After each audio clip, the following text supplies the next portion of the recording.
Hello and welcome to Quick Solution. In this video I'm going to show you how to add clickable link in YouTube Shorts.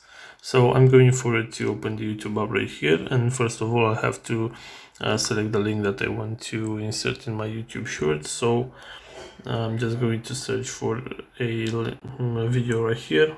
I'm going to hit the share button and then copy link. So after that I'm going to this plus icon right here in order to add a new short and create short. And now I'm just going to record a video, but you can choose one from your gallery if you want.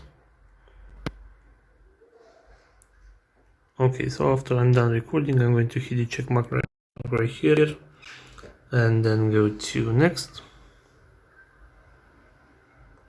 So right here I have the option to caption your short. Basically this is a description, and right here I can go forward and insert the link that I copied earlier.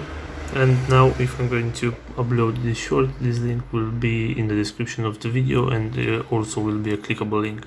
So this is all for today. I hope you enjoyed this video, and if you did, don't forget to like and subscribe to the channel for more videos like this one.